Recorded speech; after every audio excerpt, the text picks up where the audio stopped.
स्वागत है आपका YouTube चैनल छत्तीसगढ़ टुडे में। आज है 29 मई 2021 दिन शनिवार और आज के महत्वपूर्ण करंट अफेयर प्रश्नों को हल करेंगे। तो चलिए शुरू करते हैं। हमारा पहला प्रश्न है, हाल ही में केंद्र में सचिव बनने वाले राज्य के पहले IAS अधिकारी कौन बने हैं? इसका आंसर है ऑप्शन सी BVR सुब्रमण्यम। हाल ही में केंद्र में सचिव बनने वाले राज्य के पहले IAS अधिकारी BVR सुब्रमण्यम बने हैं। छत्तीसगढ़ कैडर के IAS अधिकारी BVR सुब्रमण्यम को केंद्र सरकार के वाणिज्य विभाग में विशेष कर्तव्यस्थ अधिकारी OSD बनाया गया है। श्री सुब्रमण्यम वर्तमान में जम्मू कश्मीर के मुख्य सचिव के पद पर कार्यरत हैं। वे आगामी 30 जून को केंद्रीय वाणिज्य विभाग में सचिव की जिम्मेदारी संभालेंगे। आपको बता दें कि सुब्रमण्यम 1987 बैच के IAS अधिकारी हैं। जम्मू कश्मीर के मुख्य सचिव बनने से पहले वे छत्तीसगढ़ के गृह विभाग के अपर मुख्य सचिव थे। सुब्रमण्यम की इस नई नियुक्ति के बाद केंद्र सरकार में छत्तीसगढ़ से सबसे ऊंची पोस्टिंग पाने वाले वे पहले अफसर हो गए हैं। हमारा अगला प्रश्न है, वन धन योजना को लागू करने के लिए ट्राइफेड और किनके मध्य साझेदारी की जाएगी? इसका आंसर है option B NITI Aayog. One धन योजना को लागू करने के लिए ट्राइफेड और नीति आयोग के मध्य साझेदारी की जाएगी। भारतीय जनजातीय सहकारी विपणन विकास संघ ट्राइफेड और जनजातीय मामलों के मंत्रालय नीति आयोग द्वारा चिन्हित 39 जनजातीय आकांक्षात्मक जिलों में वन धन योजना के तहत वन धन विकास केंद्र पहल के कार्यान्वयन के लिए नीति आयोग के साथ साझेदारी करने के लिए तैयार है। इसमें छत्तीसगढ़, असम, आंध्र प्रदेश, गुजरात, झारखंड, मध्य प्रदेश, महाराष्ट्र, मणिपुर, मेघालय, मिजोरम, नागालैंड, उड़ीसा, तेलंगाना और त्रिपुरा राज्यों के जिले शामिल हैं।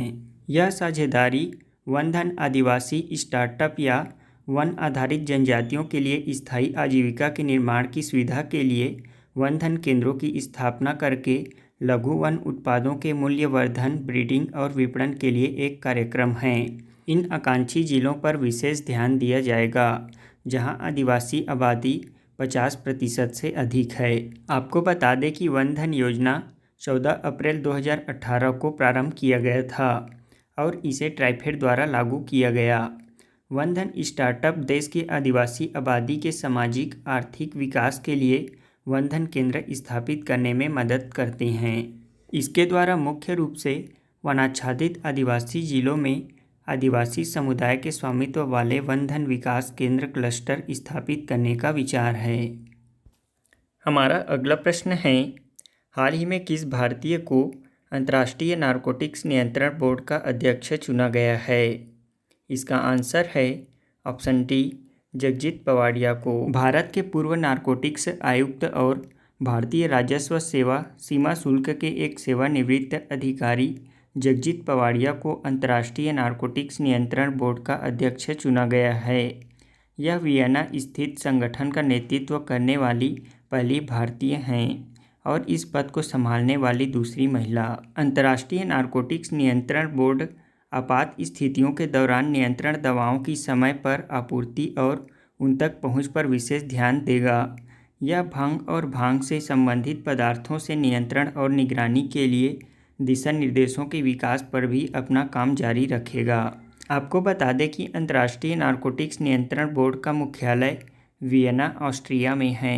इसकी स्थापना सन 1968 में की गई थी। हमारा अगला प्रश्न है, हाल ही में भारत के किस भारत रत्न को अंतर्राष्ट्रीय एनी अवार्ड 2020 से सम्मानित किया गया है? इसका आंसर है option A professor CNR Rao. हाल ही में भारत रत्न प्रोफेसर CNR राव को अंतर्राष्ट्रीय एनी अवार्ड 2020 से सम्मानित किया गया है। भारत रत्न प्रोफेसर राव को अक्षय ऊर्जा स्रोतों और अक्षय भंडारण के क्षेत्र में अनुसंधान हेतु अंतर्राष्ट्रीय एनी अवार्ड 2020 से सम्मानित किया गया है।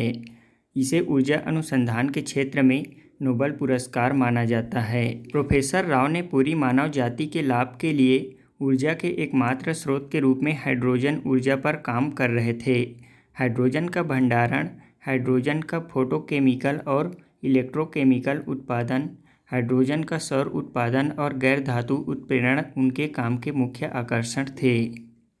हमारा अगला प्रश्न है, भारत के किस नोबेल पुरस्कार विजेता को सामाजिक विज्ञान के क्षेत्र में स्पेन का सर्वोच्च पुरस्कार प्रिंसेस ऑफ एस्टूरियस अवार्ड से नवाजा गया है?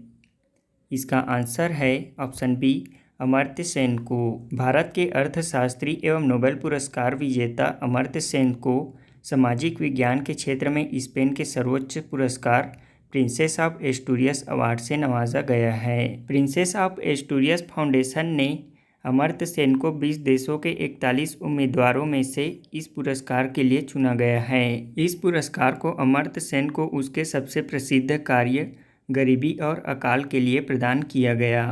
प्रोफेसर अमर्त्य सेन को साल 1998 में अर्थशास्त्र का नोबेल पुरस्कार दिया गया था। आपको बता दें कि प्रिंसेस ऑफ एस्टूरियस अवार्ड सामाजिक विज्ञान के क्षेत्र में इतिहास, कानून, भाषा, शिक्षण, राजनीति विज्ञान, समाजशास्त्र, दर्शन शास्त्र, भूगोल, अर्थशास्त्र आदि में शोध कार्य के लिए दिया जाता है।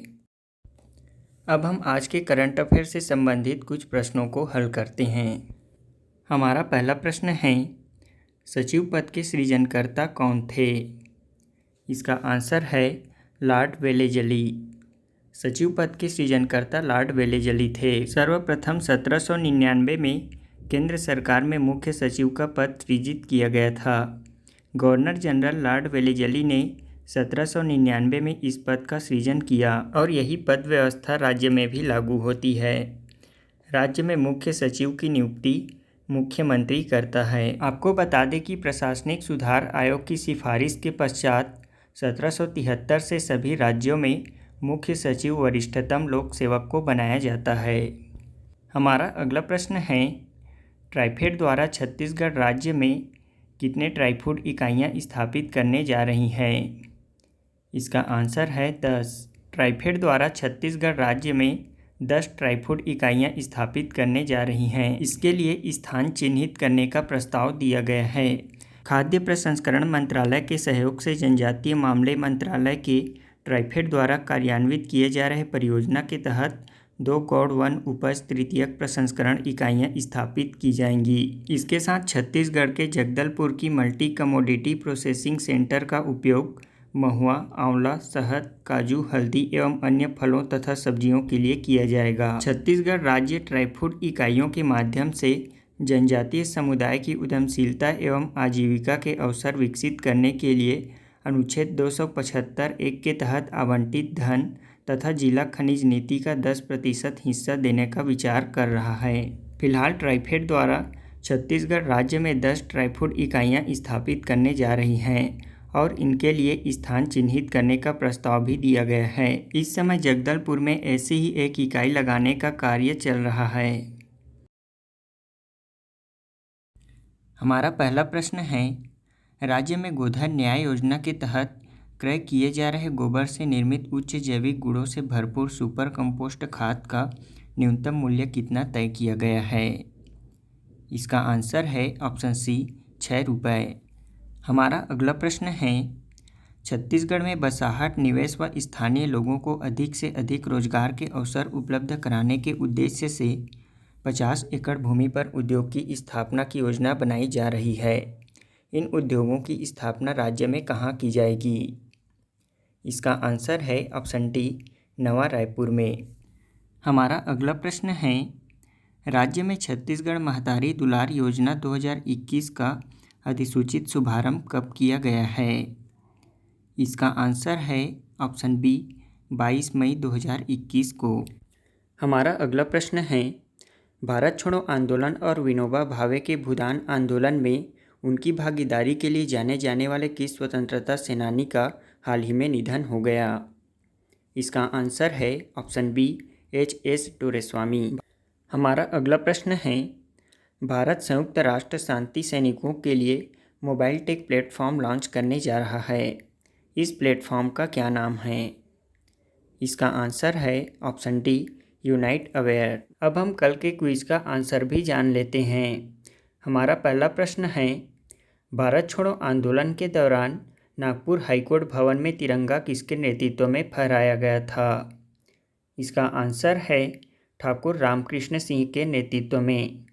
नागपुर हाईकोर्ट भवन में तिरंगा झंडा 9 अगस्त 1942 को ठाकुर रामकृष्ण सिंह के नेतृत्व में फहराया गया था। हमारा दूसरा प्रश्न है, छत्तीसगढ़ में भूदान आंदोलन का नेतृत्व किसने किया था?